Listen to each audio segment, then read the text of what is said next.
নমস্কার প্রিয় শ্রোতা দর্শক বন্ধুরা, আশা করি সকলেই ভালো আছেন। আজকের পর্ব ধনতেরাস। এই ধনতেরাস কি, কবে ও কিভাবে এর সৃষ্টি হয়েছিল, এই দিনে কি কি করা উচিত, কি কি করা উচিত নয়, এই দিন কোন দেবতার পূজা করা হয়, এই দিন কেন মানুষ সোনার মতো দামি জিনিস বা গয়নাকাটি ক্রয় করে থাকেন, কোন কোন পুরাণে ধনতেরাসের উল্লেখ রয়েছে, এই সবই জানবো আমরা আজকের এই বিশেষ পর্বে। তো আসুন শুরু করা যাক আজকের পর্ব ধনতেরাস। দর্শক বন্ধুরা, বাঙালির 12 মাসে 13 পার্বণের এক নতুন সংযোজন ধনতেরাস। আর এই উৎসবকে নতুন সংযোজন এই জন্যই বলা হচ্ছে কারণ এই উৎসব প্রাচীনকাল থেকে অন্তত বাঙালি জনসমাজে প্রচলিত ছিল না। তবে সাম্প্রতিক কয়েক বছর ধরে ধনতেরাস উৎসব একটা বিশেষ জায়গা দখল করে নিয়েছে বাঙালিদের মধ্যেও। কার্তিক মাসের কৃষ্ণপক্ষের ত্রয়োদশী বা 13তম দিনকেই ধনতেরাস বা ধন ত্রয়োদশী বা ধনন্তরী ত্রয়োদশী বলা হয়। আলোর উৎসব দীপাবলির দুদিন আগে এই উৎসব পালন করা হয়। আমি আবার বলছি, ধনতেরাস বাঙালিদের উৎসব ছিল না, কারণ আজ থেকে 30-40 বছর পেছনে তাকালে আপনারা বুঝতে পারবেন হয়তোবা ধনতেরাসের নাম পর্যন্ত সব বাঙালি শুনেছিলেন কিনা সন্দেহ। এটা হলো অবাঙালিদের উৎসব। তবে বর্তমানে কয়েক বছর ধরে খুব জাঁকজমকভাবে এই উৎসব পালিত হয়ে আসছে বাঙালিদের মধ্যেও। ধনতেরাসের দিন অর্থ সম্পদ প্রাপ্তির আশায় দেবী লক্ষ্মীর পূজা করা হয়। আবার কোথাও কোথাও মা লক্ষ্মীর সঙ্গে গণেশ ও ধন সম্পদের দেবতা কুবেরের আরাধনা করা হয়। জানা যায় এই দিন কুবের তার আরাধ্যা দেবী ধনলক্ষ্মীর পূজা করেছিলেন। তাই এই দিনে গণেশ, লক্ষ্মী ও কুবেরের পুজো করলে ভালো ফল পাওয়া যায়। ধনতেরাসের দিন বাড়িঘর ভালোভাবে পরিষ্কার করে সন্ধ্যাকালে দেবী ধনলক্ষ্মীর পূজা করা হয়, জ্বালানো হয় আলোর প্রদীপ। তাছাড়া এই দিন বাড়ির উঠোনে ও মেঝেতে ও বারান্দায় এবং বিভিন্ন স্থানে রং বেরঙের আলপনা আঁকার চল রয়েছে। তাছাড়া সিঁদুর দিয়ে দেবী লক্ষ্মীর পদচিহ্নও আঁকা হয়। আবির দিয়ে বানানো বিভিন্ন রঙিন আলপনা ও প্রদীপ জ্বালিয়ে সম্পদের দেবী ধনলক্ষ্মীকে স্বাগত জানানো হয়। ধনতেরাসের দিন সোনা ও রূপোর গয়না প্রভৃতি কেনার চল রয়েছে। মনে করা হয় এই দিন নতুন কিছু কিনলে পরিবারের কল্যাণ হয়।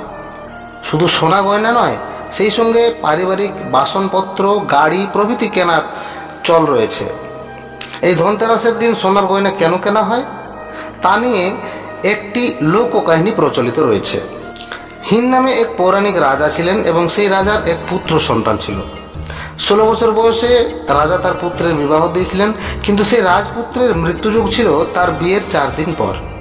বিয়ের আগেই তার স্ত্রী কিন্তু একথা জানতেন যে বিয়ের চতুর্থ রাত্রে তার স্বামীর মৃত্যুযোগ রয়েছে। তাই বিয়ের পর চতুর্থ রাত্রিতে সদ্য বিবাহিত সেই বধূটি তার স্বামীকে বাঁচানোর এক বুদ্ধি আঁটলেন। মনে মনে ভাবলেন আজ তার স্বামীকে তিনি সারা রাত্রি জাগিয়ে রাখবেন, তাকে বিন্দুমাত্র ঘুমোতে দেবেন না। আর সেই রাত্রিটি ছিল ধনতেরাসের রাত্রি। তাই সমস্ত সোনার গয়নাপত্র শরীর থেকে খুলে বের করে দরজার পাশে রেখে দিলেন এবং ঘরের চারপাশে আলোর প্রদীপ জেলে রাখলেন। তারপর গান আর গল্প করে তার স্বামীকে জাগিয়ে রাখলেন। এদিকে নির্দিষ্ট সময়ে যমরাজ এলেন রাজপুত্রের প্রাণ নেওয়ার জন্য। কিন্তু চারদিকে প্রদীপের আলো ও সদর দরজায় গয়নার স্তূপ দেখে যমরাজ চমকে উঠলেন। হঠাৎ যেন তার চক্ষু বন্ধ হয়ে গেল এবং রাজপুত্রের কাছে যাওয়ার সাহস তিনি আর পেলেন না। তাই যমরাজ সেই গয়নার স্তূপে উঠে বসে পড়লেন এবং নববধূর কণ্ঠে গান ও গল্প শুনতে থাকলেন। এদিকে ভোর হয়ে সকাল হয়ে এলো। যমরাজ পুনরায় ফিরে গেলেন। নির্দিষ্ট দিন পেরিয়ে যাওয়াতে তার আর প্রাণহরণ করা হলো না। এইভাবে তার স্বামী বেঁচে গেল। এইভাবে তাদের সুখের সংসার আনন্দে ভরে গেল। আর সেই থেকেই ধনতেরাস বা ধন ত্রয়োদশী উৎসব পালিত হয়ে আসছে বলে মনে করা হয়। ধনতেরাস নিয়ে ব্রহ্মবৈবর্ত পুরাণে আরও একটি কাহিনী রয়েছে। একসময় ঋষি দুর্বাসা মুনির অভিশাপে দেবী লক্ষ্মী স্বর্গভ্রষ্ট হন এবং সমুদ্রের তলায় গিয়ে বসবাস করতে থাকেন। তারপর যখন দেবতা ও দানবগণ মিলে সমুদ্র মন্থন করেন, তখন সেই জলের তলা থেকে মা লক্ষ্মী আবার উঠে আসেন এবং দেবতাগণ মা লক্ষ্মীকে পুনরায় ফিরে পান এবং এই দিনটিও ছিল ধনতেরাসের দিন। তাই ধনলক্ষ্মীর আরাধনা বা হারিয়ে যাওয়া লক্ষ্মীকে ফিরে পাওয়ার উপাসনাই হলো ধনতেরাস। ধনতেরাসের মাধ্যমে দেবী লক্ষ্মীর আরাধনার মাধ্যমে সূচনা করা হয় দীপাবলি উৎসবের। আবার ভাগবত পুরাণ মতে ধনতেরাসের সঙ্গে ধন বা সম্পদের কোনো সম্পর্কই নেই। দেবতা ও অসুরেরা মিলে যখন সমুদ্র মন্থন করেছিলেন তখন শ্রীবিষ্ণুর অবতার দেবতা ধনন্তরী আবির্ভূত হয়েছিলেন। পুরাণ অনুযায়ী তার এক হাতে অমৃতপূর্ণ কলস এবং অন্য হাতে ছিল আয়ুর্বেদ গ্রন্থ। দেবতা ধনন্তরীকে বলা হয় দেবতাদের বৈদ্য বা চিকিৎসক। তিনি হলেন আয়ুর্বেদের দেবতা। মানব জাতির কল্যাণে আয়ুর্বেদের জ্ঞান প্রসারে ধনন্তরীর অবদান অনন্য। তাই দেবতা ধনন্তরীর আবির্ভাবের দিনটিকেই ধনতেরাস বলা হয়। ভারতীয় আয়ুষ মন্ত্রক 2016 সাল থেকে এই দিনটিকে জাতীয় আয়ুর্বেদ দিবস হিসেবে পালন করে আসছেন।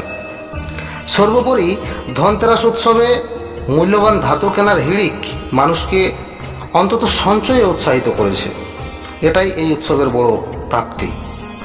পঞ্জিকা অনুসারে গয়না ও মূল্যবান ধাতু কেনারও একটা আদর্শ সময় রয়েছে। সেই সময় মতো মূল্যবান ধাতু বা গয়নাপত্র কিনলে সংসারে সুখ সমৃদ্ধি বৃদ্ধি পায়।